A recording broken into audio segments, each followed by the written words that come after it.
Donc, Philippe Branche, qui reste debout parce qu'il veut encore grandir, va nous parler exactement de la curiosité au partage du savoir, de l'union philomatique. Il va vous expliquer ce que c'est à la station viticole. Philippe, c'est à toi.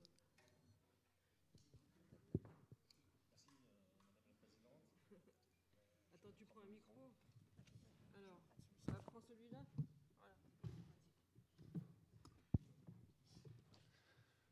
Donc je voudrais évoquer aujourd'hui avec vous le Victor Vermorel, philanthrope et passionné de science, qui tout au long de sa vie va œuvrer à sa diffusion, son partage et sa vulgarisation, en marge de sa formidable réussite industrielle.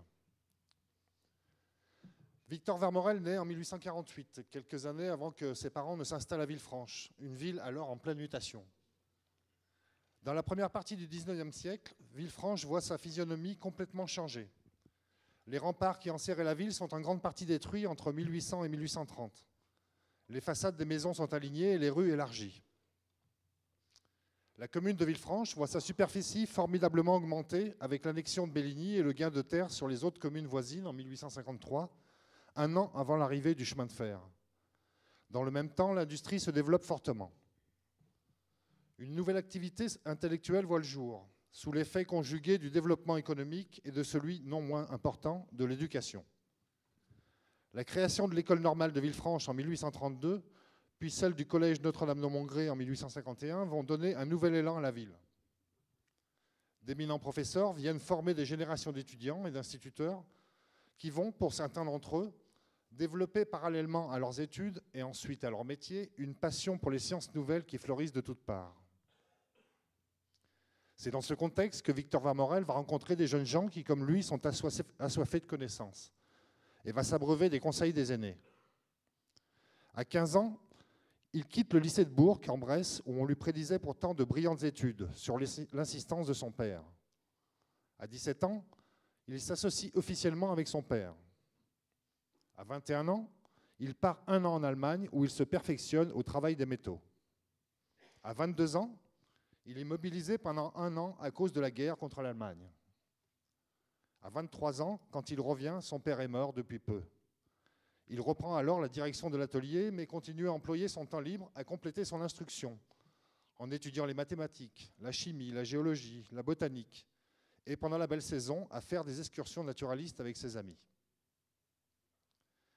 Ils sont 4 en 1874 à créer l'Union philomatique, qui se donne pour but d'étudier la science et sa vulgarisation, ainsi que l'exploration scientifique de la région de Villefranche. Cette jeune société savante organise des conférences, des concours, des excursions et édite chaque année un bulletin regroupant les travaux de ses membres les plus intéressants. Les fondateurs, lesquels adoient Victor Vermorel et Antoine Derès, ainsi que Joseph Réville et Jean Robin, 2 étudiants en pharmacie, sont rapidement rejoints par une vingtaine d'autres passionnés, pour une bonne part issus des élèves de l'école normale et des pharmaciens de la ville, ainsi que leurs étudiants stagiaires, qui se trouvent ainsi l'occasion d'assouvir leur passion tout en se perfectionnant pour leur futur métier. On trouve également parmi eux quelques personnalités qui jouissent déjà par leurs travaux et publications d'une solide réputation. Le docteur Léon Missol, médecin éminent, mais aussi historien et naturaliste. L'ancien professeur Charles Blondeau, auteur de nombreuses études scientifiques et bibliothécaire conservateur du musée de la ville de Villefranche, qui est élu président honoraire de la toute jeune société. Adolphe Méhu, pharmacien, professeur à l'école normale et éminent naturaliste. Même le grand médecin et physiologiste Claude Bernard, lui aussi un enfant du pays, les encourage en acceptant d'en devenir membre. Suivront pendant 4 ans de nombreuses études, parmi lesquelles celle de Victor Vermorel, élu président dès la 2e année. Il présente régulièrement ses travaux, ainsi que plusieurs comptes rendus d'excursions géologiques dans la région. On lui doit également plusieurs conférences sur la photographie, dans lesquelles il entrevoit déjà les multiples applications que cette invention va pouvoir apporter, notamment dans le domaine de l'industrie et de la science. Il ne manquera pas d'ailleurs de les expérimenter quelques années plus tard dans sa station viticole. La société se dissout en 1878, après seulement 4 ans d'existence. Mais ces premiers efforts auront porté les jalons pour que 20 ans plus tard puisse voir le jour de la Société des sciences et arts du Beaujolais. Depuis quelque temps, la région est touchée de plein fouet par le phylloxéra, qui ravage les vignes, poussant à la ruine de nombreux viticulteurs et ralentissant l'économie locale. Victor Vermorel, dont les activités sont directement liées au secteur, commence tout naturellement à s'intéresser à cet insecte ravageur venu du Nouveau Monde, qui interpelle également sa curiosité scientifique. Il se documente sur le sujet, participe au congrès et rencontre les chercheurs qui œuvrent dans ce domaine. À partir de 1877, il commence à donner des conférences à Villefranche et dans le Beaujolais sur le phylloxéra et la défense des cultures par les insecticides, et envisage de plus en plus de rediriger ses activités vers le secteur. En 1881, à 33 ans, il crée le Comice agricole et viticole du Beaujolais, dont il prend naturellement la présidence.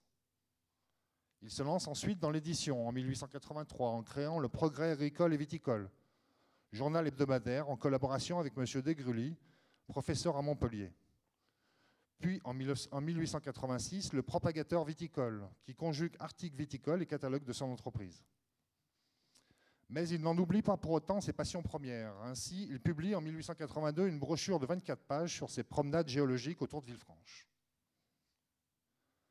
Malgré ses nombreuses occupations et responsabilités, Victor Vermorel continue à inspirer et soutenir la recherche et la vulgarisation intellectuelle. En 1896, il organise un concours pour encourager les instituteurs de la région à rédiger des monographies historiques et agricoles de leur village. Parmi les nombreux lauréats, on trouve Claudius Savoie pour son étude sur Audenat, qui réalisera par la suite son livre Le Beaujolais préhistorique, et Henri Genevrier, qui voit son étude sur Jarniou publiée aux frais de Victor Vermorel et distribuée dans chaque commune du département. En 1899, quelques personnalités de Villefranche et des environs, sous l'impulsion du docteur Besançon, décident de la création d'une nouvelle société savante. Victor Vermorel, dont l'entreprise connaît alors une formidable expansion, n'est pas souvent à Villefranche, mais il est un des premiers à soutenir l'initiative et bien sûr l'un des premiers membres. Nommé vice-président de la section des sciences dès sa création, il en prendra la présidence en 1908. Ses collaborateurs de la station viticole y sont tout naturellement associés. En 1901, on retrouve tout naturellement Victor Vermorel dans la section de photographie qui vient d'y être créée. Il y entraîne ses amis Auguste et Louis Lumière à devenir membres titulaires. En 1908, il crée parallèlement la Société d'histoire naturelle du Beaujolais, la Ségusia, qui édite un bulletin mensuel. Il va en occuper la présidence jusqu'à sa dissolution en 1914. Durant ses nombreux voyages et lectures, il observe l'organisation et le fonctionnement des 3 écoles nationales d'agriculture que sont Montpellier, Grignon près de Paris et Grand-Jouan entre Rennes et Nantes, mais aussi, plus près de nous, à l'école pratique d'agriculture d'Écully qui ouvre en 1881. S'inspirant du travail de John Bennett Lawes, qui a installé en 1843, dans sa propriété de Rumstead en Angleterre, le premier centre de recherche privé au monde pour l'analyse de l'impact des fertilisants sur les cultures. Victor Vermorel décide de créer son propre centre de recherche consacré à la vigne.